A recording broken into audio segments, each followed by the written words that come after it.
This is Remembering Smallville, a Smallville rewatch podcast. I'm Daniel. I'm Nicole. I'm Kim. And I'm Brett. This week we've got another double feature. Woohoo! Yay! So this time we're combining the two episodes 13 and 14, Kinetic and Zero, because they're also kind of filler-esque and we are going to be breezing through them.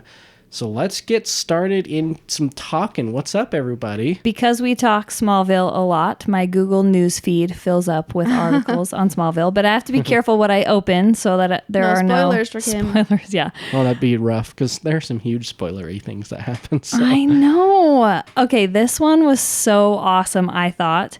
The heading is 10 Reasons Smallville Still Holds Up 23 Years Later. Sean Magala. Was it and on Screen Rant, yeah. Okay. I read through these and I want to know your thoughts, but I agreed with all of them. Number 10 is Smallville explores a unique period of Clark Kent's life. Yes. All of the other forms of media, except for comics, will never go into this type of depth again. No, never. Yeah. And so it's unique to itself. Yeah, You can't and- find this anywhere else. Well, it explores more, I think of other shows that are origin stories like Gotham. Yeah. You know, they kind of explore Batman in that one, but this is all about the relationships and family and character building. Well, it the is problem unique. with Batman is that he doesn't become Batman until later. He doesn't do all of the Batman things until later. Clark Kent was doing Clark Kent things from the time he was younger. Exactly. Superman things. What's number 9? Smallville's Lex Luthor is one of the best live-action versions. I agree. I agree. I think he is the best live-action version, in my opinion. I like all the versions for different reasons. Some people don't like Jesse Eisenberg. Some people don't. Not a fan. Some people don't like Jesse Eisenberg's version. I think he was a different take. It's really hard to be similar all the time. Michael Rosenbaum has very unique talent. You can't just copy that. So it would have been cool if they could have gotten him to do it. But And I've always loved Michael Rosenbaum's version, but I will say, in defense of the others, he had seasons of backstory to be able to let you love him, hate him, despise him, be angry, disappointed. You get all of the emotions with Michael Rosenbaum's, and part of it's that he had time to do it, but he's phenomenal at it. I will say, too, that he started being awesome from the beginning. Oh, too. yeah. So. Oh, yeah. Okay, number 8. Clark is much more human than other Superman adaptations. Yeah, because we get him learning new powers. Yeah, as we go. You get the depth of that. You've seen that in other versions where you kind of saw little snippets of him learning his powers in his life, but you get the struggle between the man and the super throughout the time in Smallville. Struggling with trying to accept himself and his destiny and everything is really unique to Smallville. Yeah, I definitely feel other versions portray him as an outsider, as one that doesn't fit in, which is accurate, but this show specifically lets him be part of everyone around him, where in other iterations it's always, Clark Kent's kind of an odd duck and he doesn't fit in, which is part of the persona of Clark Kent, but you get to see how he becomes that and why he chooses that. Yeah, and that makes it more That's why I fulfilling. love seasons 9 and 10 of Smallville, is he starts to become almost all the way to Superman and then eventually does, but then he has to also develop that Clark Kent persona, because he is not nerdy right now. Not at all. No. He's not wearing glasses. So the transition into that is actually really fun to watch. I'm excited to get there. I'm excited too. Okay, number 7. Smallville shows how the Kents shaped Superman's ideals. 100%. That's a big one for me. I love Jonathan and Martha and how they raise Clark. I love that whole dynamic. Yeah, we just watched the What If episode, and we know that he would be someone totally different if he had different parents. Totally. Okay, number 6.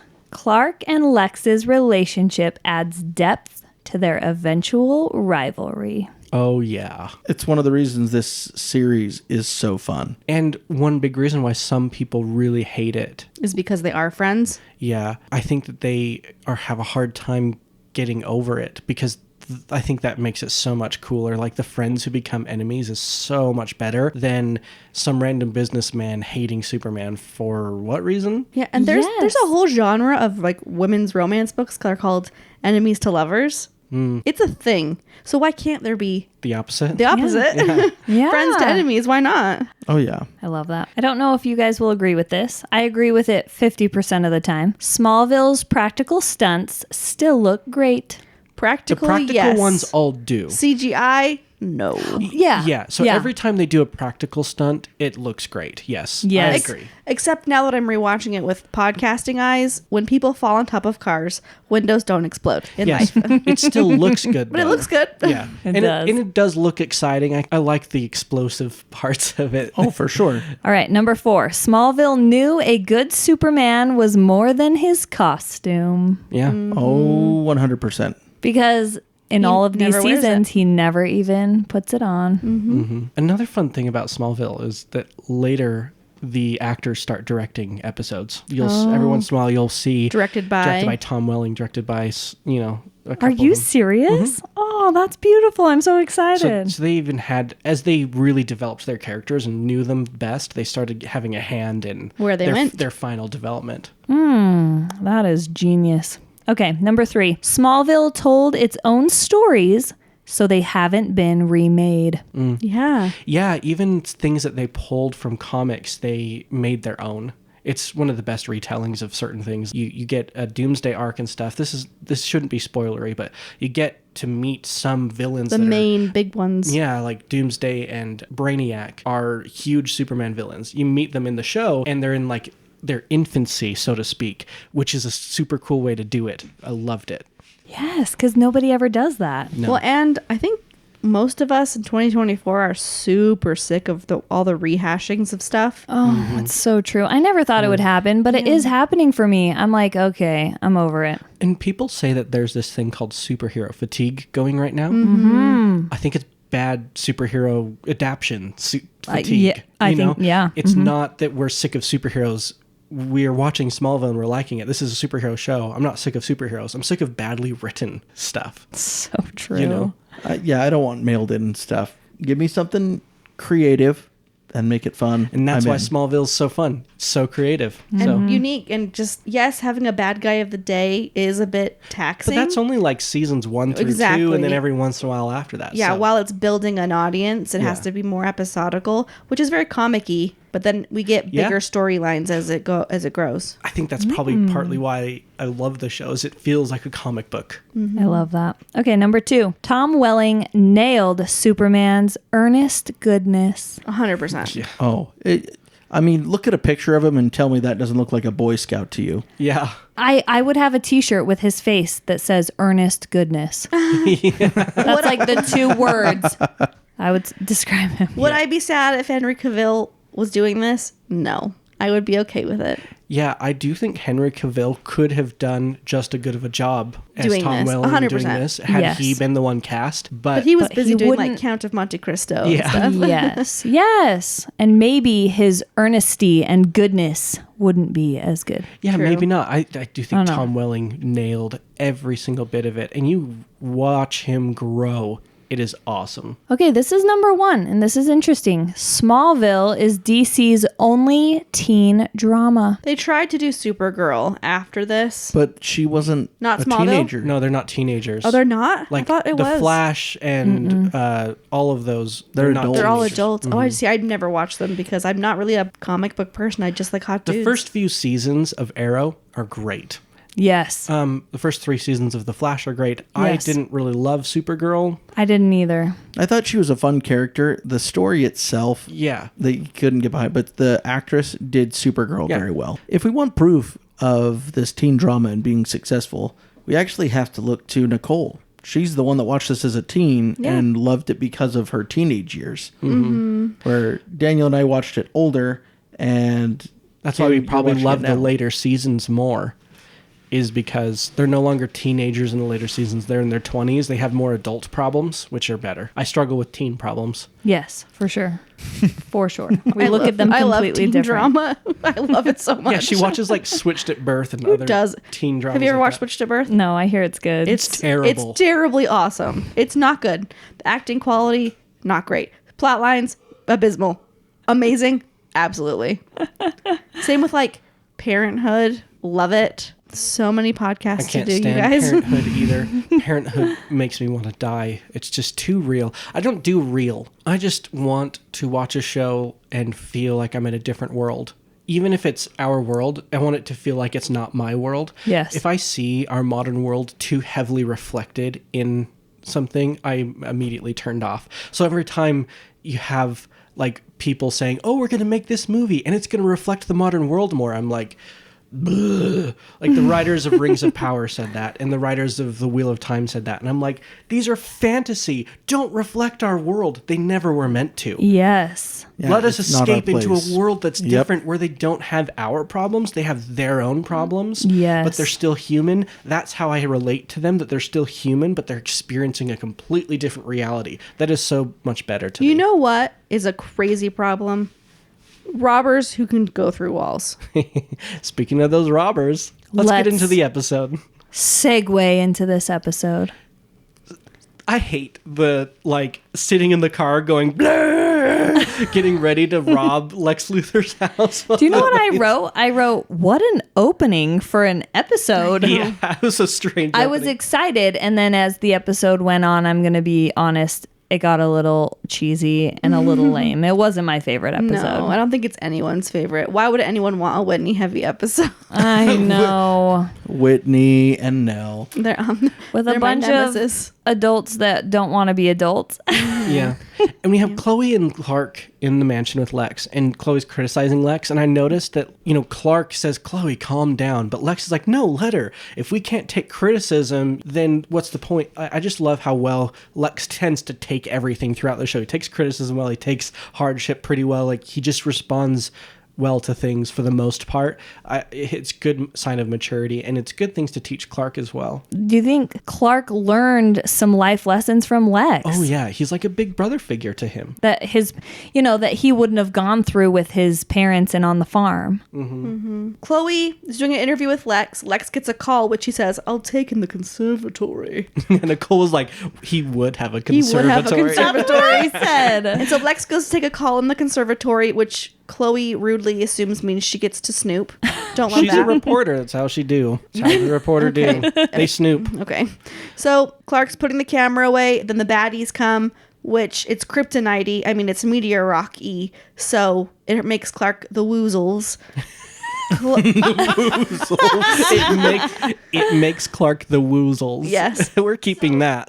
So Chloe runs, "Help me!" Clark can't because he's being choked out by kryptonite arms. Chloe falls out the stained glass window 2 stories, breaks her arm. Her biggest trauma to date. Yeah.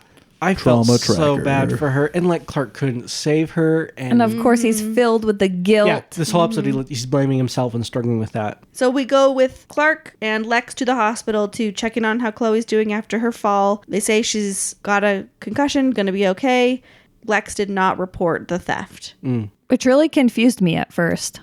Well, I assumed he had dark secrets. Well, you don't see think? when they're robbing him that they take a disc, like a little disc. When I first saw it, I thought it was that Lex just wanted to get his own revenge. That's what I thought. I didn't think anything of what they'd taken, more that he's just like, there's nothing the police can do that I wouldn't rather do myself. I was wondering if he had a bunch of Clark-related stuff on there. Oh. And didn't want the police knowing that Clark was special or something. Didn't want to connect him to things. Interesting I thought. wondered if that was there, but nope. It's just blackmailing his dad is what we find out later. Yeah, one of the main things of this episode is that Whitney's dad has been sick, which we know.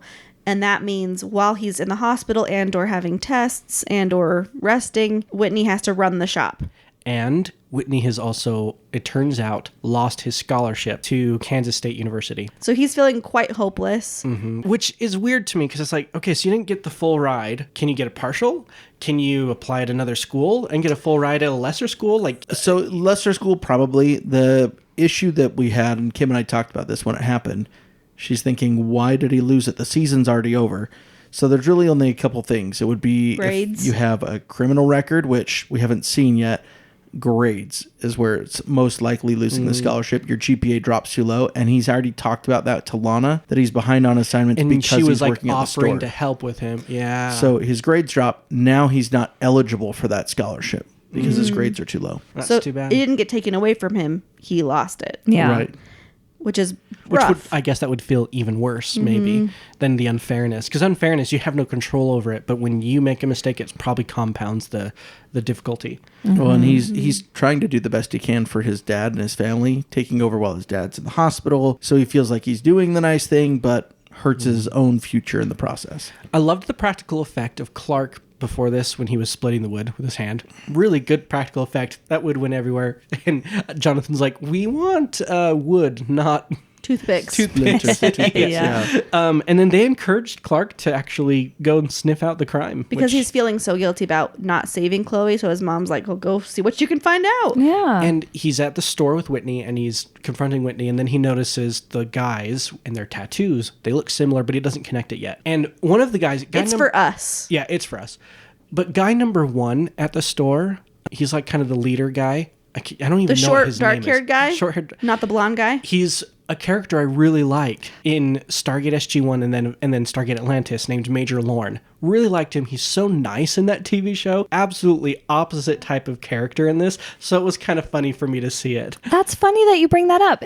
So his name is Caven Smith. Yeah. And same, he plays Leland in Wind Calls the Heart on Hallmark. And he plays the nicest character. And he's darling. So when I saw him, I was like, I know him. Oh, see, I only know him from this. And so he's garbage. He's in a couple episodes of Supernatural, too. Yeah, No- that's true. yeah. So. It seems like a lot of people cycled around Smallville, Supernatural, Stargate, and even a little bit of Grey's Anatomy, it seems, right? I haven't seen Grey's Anatomy. No almost Grey's Anatomy much. characters? Okay. I mean, Annette O'Toole wasn't an episode of it. So yeah, there seems to be kind of like this thing. It's fun to see those characters from elsewhere. The only thing to take away from this scene is when the guy goes, "It'll be fun." Fun! Nicole was like pre-quoting this episode too, right? It was like just before just that part. Fun! Where he's like, just the way his face Here you ma- go, Nicole, just for you. Yeah, he goes, Come "It'll-" on, knock back a brew. Detox from this, man. It'll be fun. Fun. See? What are they, frat boys? Yeah. And this is the trouble with peer pressure because he wasn't into it, but then he thought, oh, okay, I might as well go. And then they push him into more and more and more. Of course. It reminds me of that joke. Why did the monkey fall out of the tree? It was dead. Why did the second monkey fall out of the tree? It was stapled to the first one. Oh, Why did the third monkey fall out of the tree? no, why? Peer pressure. Everybody else was doing it. Yeah. So Whitney is the third monkey, and he decides to give in to the peer pressure and go and snap a brewski. And get a tattoo. The douchey one says, The leader. he says, this is your initiation. Like he literally says, it's an initiation because this is a straight up gang. Yeah, join our crew. And Whitney is very vulnerable, so there is some believableness to it, but he does But cave didn't he go to fast. Dare like we all did? You just say no to drugs. didn't. Use his dare guys, skills. We've talked No. about how this is a little cringy, but as they're getting him to do this, they start barking at him. Yeah. I hate it. I'm like, there's so much. There was a straight up eye roll from Kim when we watched it when they did Well, this. you know what? No, I wrote. Yes. I said, if all guys acted like this, I would be a lesbian. Yes. They're so horrible.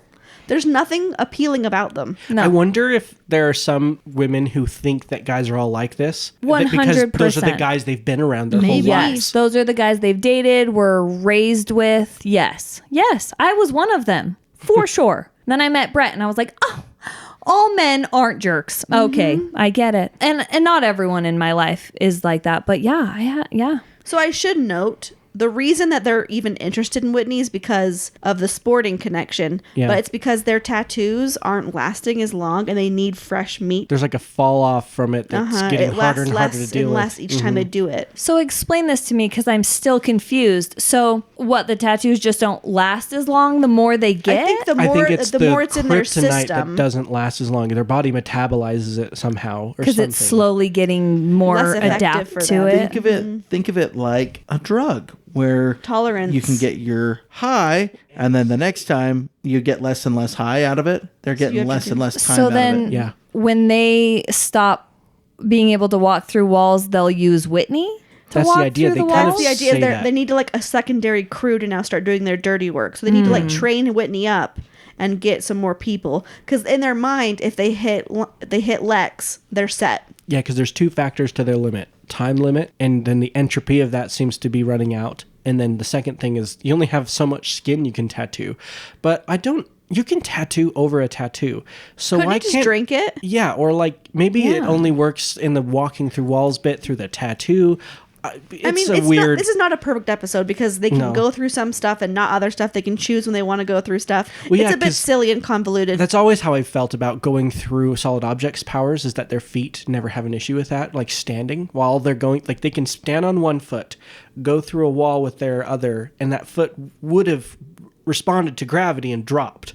Mm-hmm. You know, Into the earth. So the only way to make or that falling through the floor. the only way to make that make sense is if you were to jump and have to go through the wall that way. But being able to like step through walls doesn't make any sense unless you can control it Control only which in foot? one direction. It can be ungravitified.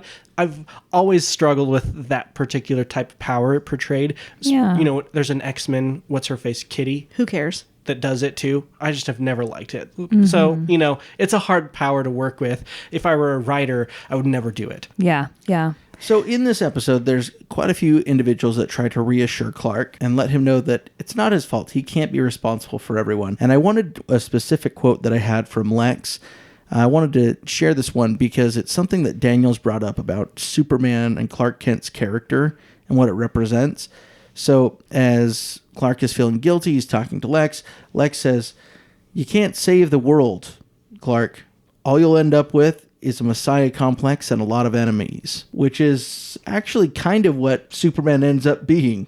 He ends Yeah. up being A this messiah. messiah type character and has a lot of enemies. That's exactly what he ends up with. Yes, and so now that the bad guys have Lex's stuff, they are deciding to blackmail him, and we have this whole plot of the episode now completely established. And Whitney's all wrapped up in it. He goes with them to confront Lex because Lex is going to do a drop, and they don't tell Whitney what's going on. And Whitney is uncomfortable by it, and he kind of resists, but, you know, he's still balls deep in it, so it's kind of hard not to keep going along with it at that point. Well, and Clark shows up and he says, "Whitney," and Whitney turns, meaning, yeah, I'm Whitney. Yeah. Mm-hmm.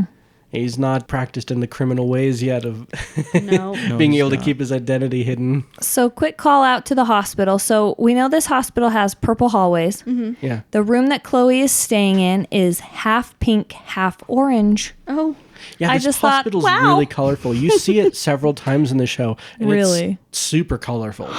I don't understand why it's such a colorful place, but But sure. Just a fun little joke. Chloe in her hospital bed was just resting there, lying there, and she's so tired of rest. And all these so-called health professionals are just telling Yeah. her she needs to rest and eat Jell-O. yeah, to And, get better. and Clark's response, "Those fascists." Daniel cackled. He loved that line. too. Those fascists. I just love Chloe's complaints, and then Clark kisses her on the forehead. So And she great. calls him Clark Kent, investigative reporter or Yeah. investigative journalist or something. Yeah, it's the first time he gets Yes. his eventual, job title. So there's a second kind of subplot of this episode. It's Lana trying to convince Lex to turn the old movie theater into a historic building. The first attempt she has is just telling Lex that it's special because my mom and dad met here. We should keep it here. And Lex plays hardball a little with her to say, yeah, if you're serious about this, come up with a real business reason. Yep. Because she needs to learn if she's going to make that happen, right? Yeah. And So he she says, that's not good enough. That's not good enough. And she feels bad. She goes and tells Clark that Lex is mean and he's not going to give me what I want. And Clark says, well, he actually just likes to challenge people. He's probably challenging you to come up with the real thing. Yep. She comes back with a business plan. Not complete, and she acknowledges that. She doesn't understand all of it, but it's a better idea, But and it's it's something enough. that could be something. Yes, and I was excited because you guys dropped hints about the Talon. I still don't know what it is, so I'm excited for the future. Well, just essentially, you know how we were always in the beanery in every other episode? Yes. We'll just be in the Talon now. Yeah, that's why I thought the beanery was the Talon, because it happens so early on in the show that it's just- their it's just coffee shop where they it's go the to hang. is the Yeah. Talon. Poor Beanery goes out of business. Pretty much.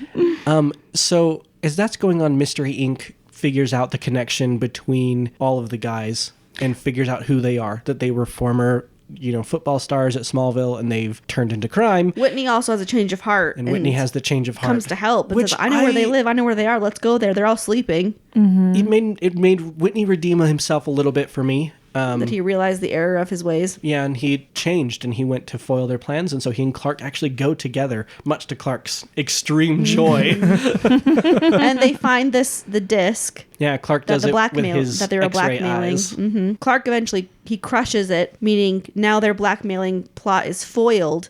So they decide, let's end these boys. So they take Whitney off into the shop, and then Clark is with the other guy, the remaining guy. He has to deal with him. And they've recently been tattooed, so they've got the green glowy on his palm, or back of his hand.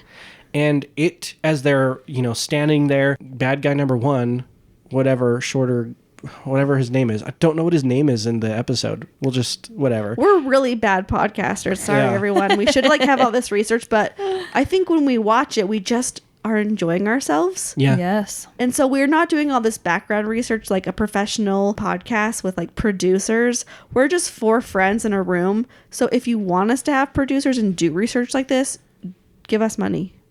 Yeah.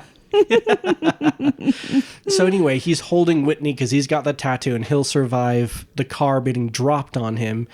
But we watch and the ink runs out, the glowy goes away, and just in time for Clark to come in and the car's about to drop, he uses super speed to save Whitney, the guy, while saying, yeah! He gets crushed with the He vehicle. gets a car to the face. You guys, I am your producer, and the leader of the group is named Wade. Wade. Okay, thank you. Do they ever even say that in the episode? I'm sure they do. They do with the once. newspaper. Okay. yeah. See, that's unless they say it a couple of times, I won't remember it, especially if it's not a pretty girl. It's harder for me to remember that. Well, this is one of the episodes we're putting in a double feature. Yeah, So it's filler. it doesn't matter who he is. So I did have a thought at the end of this episode. Have you guys seen Reacher on Amazon? I know it's there, but no, I haven't watched it. Kristen Kruk is in that show. Oh. She plays a mom whose husband is a part of the big plot, and then she has to, run away with her kids. And she has a southern accent. She did a really, really good job with it, and she still looks pretty much the same. So young. Yeah. I saw an article, and it was she looks maybe 31, 32. Yes. She is holding on to her youth. I'm liking Lana more and more. Good. Wow. I used to really struggle liking Lana just because she's not Lois Lane. Nothing against Kristen Kruk. No, she does a great job. There's also just stuff that happens near the end of Lana's plot line that I just get sick of her. I get sick of her being around because I feel like they were trying to put off writing her away and bringing Lois in. It kind of felt like that to me. I don't know if you feel the same way, I remember when Brett was watching it and he was like, Lana just needs to leave. But I think as an adult, and I appreciate good acting and stuff, I'm appreciating Kristen Kruk a lot more, and I really, really like her a lot more, and so I'm liking Lana more. No, she does a great job. I really like her. You need to enjoy it.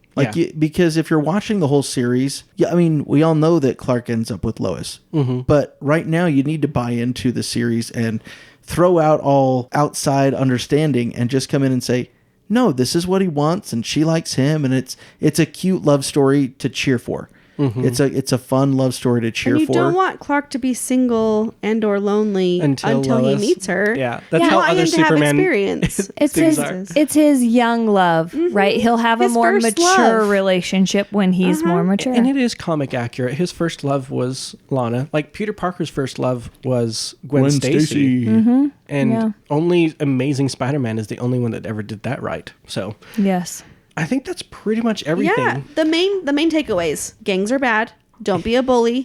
Don't Peer pressure. Don't put mystery ink tattoos on you. And let's Don't learn our fall out lesson. a window. And yay, here comes the Talon. Yeah, we got to learn our lesson. We don't want a whole episode of Whitney. No. So let's not do that again. We'll only get him in one scene for the next episode, so we're all set. Yeah. Why does Clark not really get sick being around them? He does. Does he? Because in the last fight scene, It wore off, remember? It had worn off right then. That's why he was I think able we're to assuming the crushed boy got tattooed last, so his wore off right last. okay. Because, I was like, well, he was sick. And then, okay. So a couple fun songs from it. We have Set It Off by POD. We have A New World Order by One Side Zero. Beautiful Creatures by 1 a.m. And Remy Zero has another song thrown in here called Perfect Memory. Oh, that's fun. Oh. Yeah. I need to go back and listen to some of these. Well, this is a double feature week, so our next episode is episode 14, Zero. Calling all Smallvillians. Do you feel the need to be saved? Well, we can save you from a few minutes of boredom. Check us out on social media. Link is in the description. Somebody save me. Save me from not having enough money. So please like and subscribe and comment so that the YouTube gods will pay me.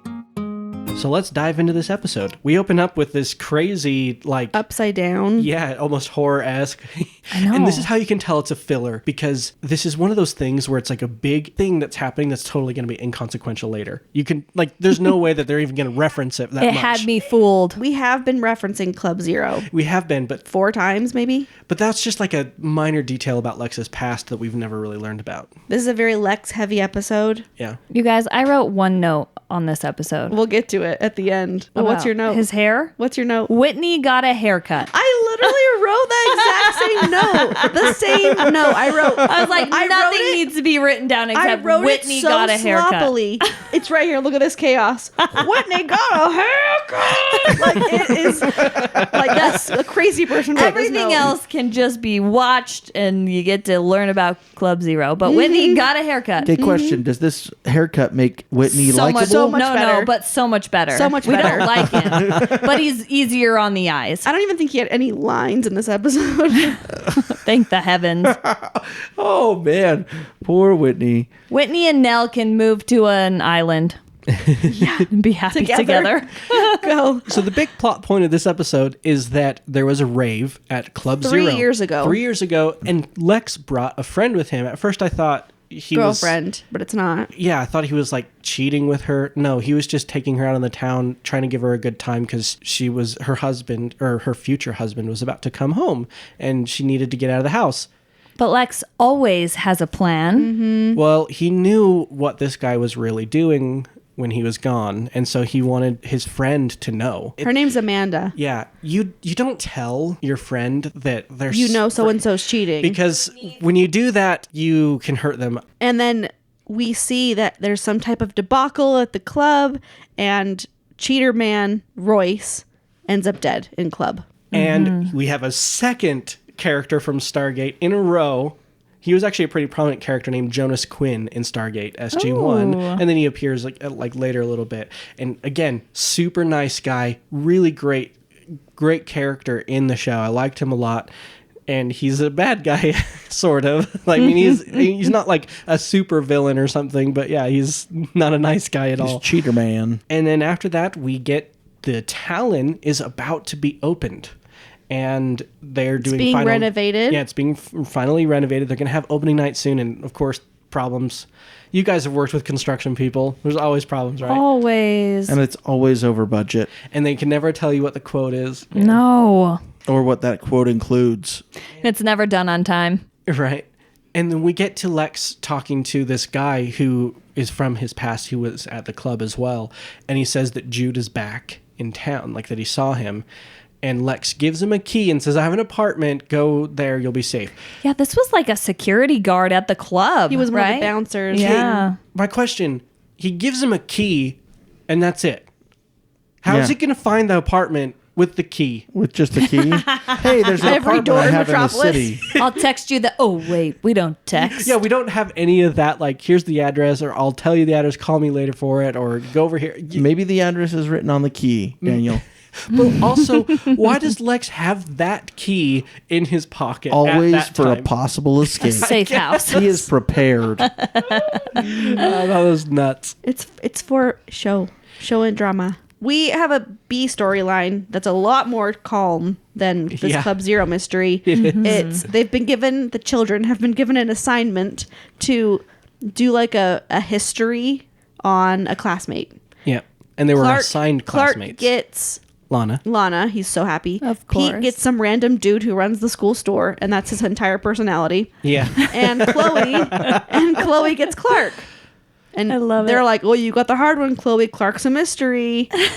And of course, she now has to find out all and of she's the going to start mysteries. doing some big digging. She's an investigative journalist for sure. So that's that plot. There's a phrase that Clark says in this scene with Chloe and them talking about the assignment? project. He says, just don't go all Mike Wallace on me. Yeah. I didn't get that reference. What does that mean?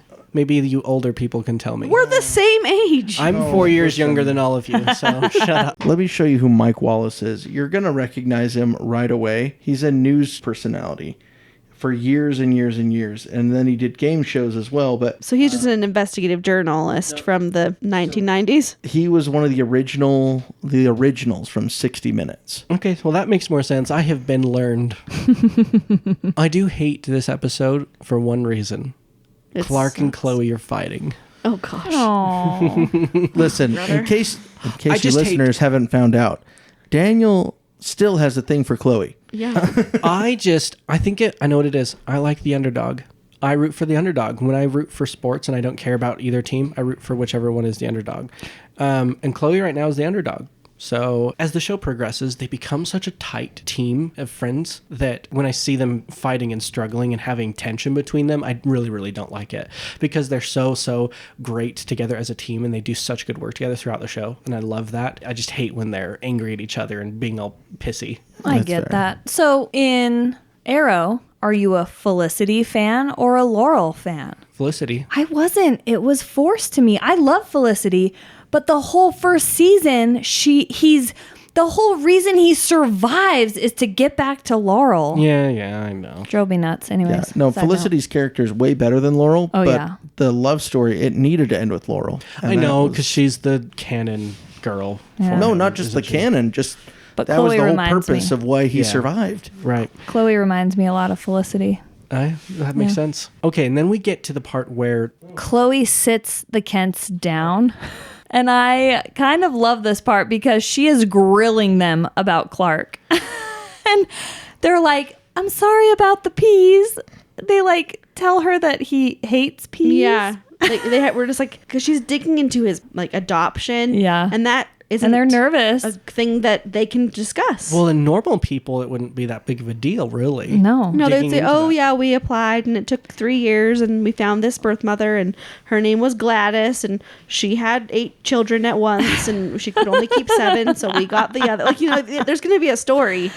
But Gladys, poor but Gladys. the Kents, They should have made the story up. They should have just contacted Nicole and asked her Nicole's to... like, I'm the best at this. The thing is, though, is with any other teen who got that assignment, they would have been like, oh, yeah, we just used an adoptions agency and we got him and they go, okay. Yeah. Assignment complete. Yeah, But Chloe's Chloe gonna go all which the one? way." What day was it? Which lawyer did you Yes. use? She wants like blood samples. She wants urine tests. She wants hair follicle tests. She wants it all. Okay, but I'm going to roll us back a little bit to our previous episode when we talked about how Clark should have a written list of excuses. This is Yes. one that They Yes. need one Yes. too. The Kents Yes. all need to have a written list of excuses. Maybe this will teach them to To get their story straight. Yeah. Jeez. Yes. Well, at the Talon, Lana's doing some work, and look who shows up. It's that dead dude who's like, I need a job in town. Can I fill out an application?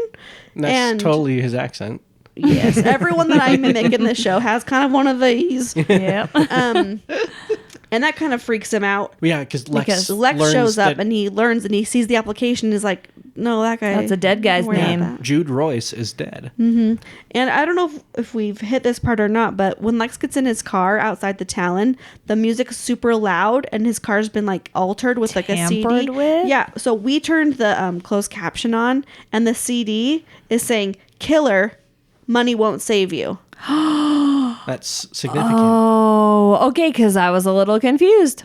Because it's just like, blah, blah, blah, blah. And it's saying, "Killer, money won't save you. Killer, Oh money my won't save you." gosh. And that makes sense because as far as we know, he killed that guy and his money kept him out of prison. Yeah. And then later, when they're in the Talon for a meeting, Clark is with Lana because he's doing his assignment on her, and then Lana's meeting Lex at the Talon. They walk in to find the main construction crew guy. What do we call him? The foreman? Yeah. He's laying on the ground all like hurt. And he's like, I don't know, somebody jumped me. But look, a box. Yeah. They dropped off a gift. And Nicole asked me what was in the box, and I was like, a severed head. And he was not far off. Yeah. Well, Did was you it? remember? A hand. No, I don't remember this episode at all. So it was like watching it for the first time again for me. Was the hand of the bouncer with his ring on it. Mm-hmm. Yep. Yeah. Kasich, poor Kasich. Oh yeah, his name was Kasich. And that is a new trauma, right? For Lana And Clark and Lex. Yeah. Ew, to see a hand. That would be rough. I'd be like, goo, a hand. But then the next really sad thing that happens is the Kents discover that their whole herd is dead. Yes, all their cows dead on the pasture. And And it's because the bad guy has noticed that Clark is looking into him. Essentially, he's going to start connecting dots, and so he goes after the Kents. because it makes Lex look bad because it is like Luthor Corp oil. And I'm like, do you know Drums. how much money that is to replace your whole herd of... I A lot. know. So And yeah, Lex offers that. Yeah, but to replace the animals. But listen, But Jonathan won't have it. and I'm not an expert on this, but my dad was a farmer growing up. Like, cows, first of all, are expensive, but then you've got like your herd of cows, you know, for breeding purposes, what cows you have. You've got milk cows and you've got meat cows and you've got like this whole different mix of the different ones you have. And so to replace them, you're not just going to go pick them off of some farmer's place. So are you going to get a bunch of new calves? Are you going to have to relearn all of them? You've got an entire supply chain that's been set up. yeah, so because you it's- have your birthing mothers, you have the ones that are off on the year, you have it all set. So you always have these ones that are your beef cows that you sell. You've got your next set that are going to be next year's beef, the ones that are the following. Yeah, Yes. it's clearly not something that just money can fix. Yes, technically, can. money can fix it because if Lex were to also pay until they get into the situation so back it's a again, It's just time not thing, too. very Yeah. simple to No. fix. No. time, and it's a like, hey, you know, Jonathan knows all of these cows and Well, knows and their thing. he loved his cows too. Clearly, Yes. you know, you So can see that about that, there's this TV show on Amazon Prime. It's called Clarkson's Farm. If you have not seen it, stop listening to us and go watch that. Right now. I'm serious. I will say it has the F word a lot because they're in England and to them that's like Yes. and it's just it's a documentary about this older man in his 60s who was very famous, Jeremy Clarkson, and he decides to start farming the farmland he bought, and it's absolutely amazing.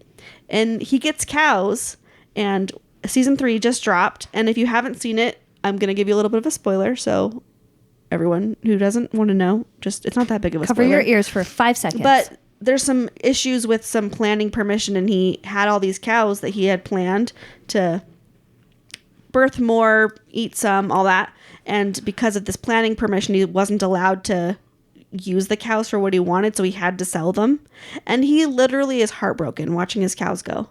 oh, He's like, I took care of them. I raised them. They're my cows. and he's only had I know them for all. a short amount of He time. only had them for Imagine a year your and a whole half, life. 2 years. Oh. raising these cows and dealing with their ancestors essentially. that's so sad. Because for a thing about cows is in the winter you have to keep them not inside, but you have to keep them locked like in a barn with a concrete bottom, or it messes up their feet being too cold. And Kansas would get that cold. So for half the year, 6 months, 7 months of the year, your cows are all together, and you have to go visit them every day and check on them and pet them, and you see them and they Talk come to up to them. you and you birth their babies and you cut their They're pets. balls off, and they you are. just take care of they are, but they're not. Yeah, they're livestock. And but so you can do see how bond. when Jonathan and Martha are like at the fence line and they're emotional, I believe it. Oh yeah. Like- whoever it was that made it so that they were standing like that, looking like that, and knew what to portray. Oh, so good. They just knew. Because there's that one cow that always would come up when Martha would call, and she'd pet him on the nose and feed him and whatever. And that was like her cow. Like, that's my cow, Jonathan. You know that. Like, you Cow know. liked carrots. Whatever. And now they're cows all eat. dead, just miserable. Yeah. But what happens at the end of that scene is dead man Reese puts Lex into a car and takes him away. Tases him. And like I couldn't tell if it was just the cut that caused this in the episode or if they were just like, yeah, the taser knocked him back. But it looks like he gets tased and then gets flung into the car from it. I would assume he gets tased, knocks down, and he tosses him in. Yeah. But still, just the way it was cut, you don't see him picking him up and tossing him in. It's just tased, gone. Yeah. So I thought that was kind of funny. And then Lex wakes up where we start in the episode, upside down, looking all sweaty and pale. I mean, he was probably upside down for a while. Yeah. Filming. So I think that's pretty real. Yeah, he looked really uncomfortable. It was good. We see the dead man with Lex. I keep calling him the dead man. His name's Reese. With Lex. Royce. And Royce. okay. His name's Royce. Jude Royce. Reese. In my mind, that's the guy from Twilight. Wow. Twilight reference. Nicole made another Twilight reference in I an told you I episode. could do it every time. Dead cows. Bats sleep They upside drank down. their Oh my gosh. bats. So he wants to know what really happened at Club Zero. What really happened? Tell me what really happened. And Lex decides, okay, I'll tell you what really happened. Finally, after getting kicked in the stomach with a steel-toed boot. Yeah. Yeah, so give us a quick rundown of the whole unfolding What of really this happened? situation. And then after that, I have a nerd moment. Okay. So What really happened all those years ago, Amanda sees her cheating fiance, throws a ring at him. He kind of goes after her. There's a tussle on the dance floor. The bouncer kind of gets involved. Lex gets stabbed, Yeah, Jude Royce pulls out a knife. stabs him, and then there's the gun kind of gets dropped around. In the fake version, Lex shoots him. In Or the another- bouncer does. It's kind of a mystery. There were two fake It versions. kind of, and then, but what really happens is in the tussle, the gun falls and Amanda shoots him. And Lex knows, I have the money. Daddy will cover up if it was my crime. Daddy won't cover it up if it's my best friend Amanda's crime. So Phelan, we know is now dead from the museum episode, he's like, I got this. Don't go to a hospital. Get that thing stitched up, which is from that doctor from the handshake episode. He stitched him up, and he never sees Amanda again because that's part of the cover up. You want to keep her out of jail for murder? Don't talk to her ever again. And Lex does that. But it messes It Amanda messes her up up. because she killed a person and then lost her best friend. And by Yeah. proxy, her brother And freaks hides out it. because he learns the wrong side of things and thinks that Lex essentially shot her fiance or had her fiance shot and then abandoned her and that she killed himself over it. And Lex never knew that she killed herself because he did what Phelan told him and stayed away. had no contact. But the brother is still mad, and it turns out he's the contractor. He's And been it was all a big ol' organizing setup. everything, and he somehow found a doppelganger that can disappear. He's incredible. No problem. He was in jail for other crimes. Yeah, I guess. So maybe that's what his was. But yeah, it was a little convoluted. Like, he hired a doppelganger. Like, what would you have And done then if you killed never him with found? no guilt. Yeah, what would you have done if you had never found the doppelganger? Would you have gone through a different? Anyway, It's not stupidest great. plan ever. Not great. So Brett, you had a thought? Oh, nerd moment. I don't know if any of you caught where Amanda's brother, this contractor, is originally from. Did any of you catch this? Edge No. City? I don't remember. Central City, which is where Barry Allen and the Flash is at. So that was fun. And then they talk about where they had run up to and where Amanda was at when she died. She was in Bloodhaven, which is where Nightwing is at. So just kind of a fun little call out as they call out other cities. They're talking about different superhero places within DC Comics. If you know really well about DC Comics, this isn't normal America. There are completely different cities that they've named. Like, Gotham isn't New York. It's Gotham. yeah, it's Gotham. Even though New York Loosely is based kind off of New York. Yeah, New York is also sometimes referred to as Gotham in some areas. And it's not because the comic is for some different reason. I haven't done the research. But yeah, like, you have Central City, Atlantic City, Bloodhaven, all kinds of fun little references. It just proves that they know the world they're in. Yeah. The writers did. Super fun little nugget there. So when Clark, he's figured everything out, he went to the apartment where we found Which that was garbage. Kit Rich is dead. Yeah. It was like a shack of trash. And luckily, Clark was smart enough to ask where Club Zero was, and they said it used to be this old warehouse over on this street and this address. Clark runs there, and then when he comes to the warehouse where Club Zero is, he's just in time to see what's going on. Lex has been shoved through, or like he kind of An jumped old backwards. fish tank? Yeah, and he's falling, and smartest save Clark has ever done. He shoves a couch perfectly so it'll land just in the right place, runs up, knocks out bad guy, comes back down, and then runs in like a normal person. Runs back to the door. Which he got some good Yes. practice doing, being normal a couple episodes ago. It's like, what does this really look like? Yeah, I thought it was good. And so then he can run in and Lex is like, Clark, hide, that guy has a gun. Not, how the did you find me? Yeah. where did this couch come from? Yeah, right? Well, the couch should be more believable. It's not like he knew that there was no couch down there. But True. Still, good save, Clark. Saved the day. And the Chloe comes up to Clark, back to our B story about the investigation of your past, and says, I'm so sorry I delved into it because I learned that your adoption agency was only open for 6 months and you were the only person who was ever adopted out of it. Isn't that fascinating? I should do more research. And Clark is like, could you not, woman? Yeah, And then yes. she says, I'm so sorry, I won't do it. I'll drop it, I promise. Let's be friends. Our friendship is more important than the mystery of Clark Kent. Mm-hmm. And so that kind of patches them up. But then we cut right to the end of the episode. And it says, save, delete, save. And what is she potentially saving or deleting? Information about the charity. And she chooses what? To save it. Mistake. Yeah. So in this episode, I'm just going to cover some music. We had Faithless God is a DJ. I guess I was in the rave, huh? Mm-hmm. And Lonely Road of Faith by Kid Rock. That's kind of what we finish at the end of. So we've That got just makes me think, apparently Kid Rock just did a concert. He did all of his entire routine on a Cybertruck that was driving around. Oh, really? Yeah. What year is it? Oh, We live Like- in an age. Like on the street or like on the Like stage? in this arena. Like in an arena. Oh. he's just going around. Did they have to stop and like power up in the middle? I don't know. So, okay, so question. We have 2 episodes we've done again. We're going to go ahead and just talk a little bit about episode 13, Kinetic. And tell me, was that a super or man I episode? think we all agree it's garbage and it's a man. Man. Man. Oh, it's a man. It'll be fun. Fun! That's going to be a new catchphrase in our house. Episode 14, Zero, super or man? Better, Yeah. but still man. Yes. It is better. The plot is way too convoluted. It's too weird. I hate the disappearing guy. Why did he disappear? It's so annoying to me. He had to act like a ghost because he's... I suppose. Yeah, I know, but he still disappeared without a trace so well, like in a second. Even acting like a ghost that's so Master hard. Thief. I was so excited. Master Thief. So yeah, man on 0 for me. I was so excited at the beginning of this episode. I was like, "Oh, this is going to open a whole new like plot that Zero, will whoa, last, right. yeah, No. episodes and episodes." And I was like, "Oh, okay, There was a lot of build up to Club Zero for this. yeah, Which was Lex didn't even do anything but help a friend. yeah, And then the friend was so mentally weak, she made a bad choice. man."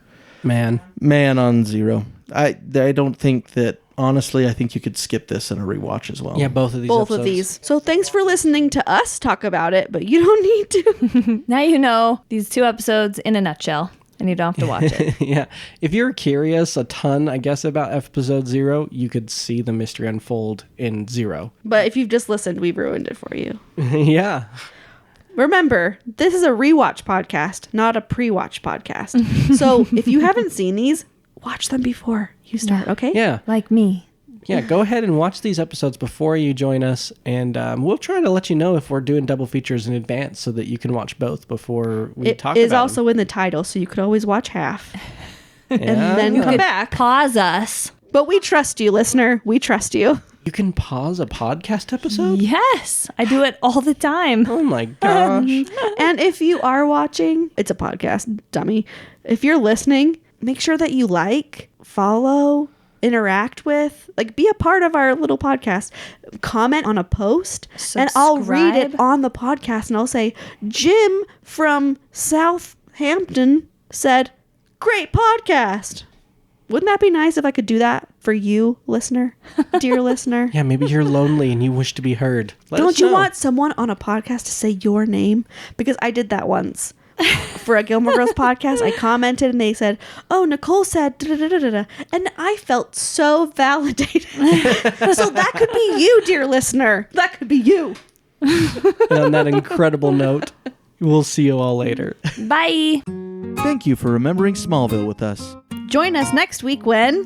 A cupboard is haunted. Lex checks out a book from a library. And Lana steals from Nell.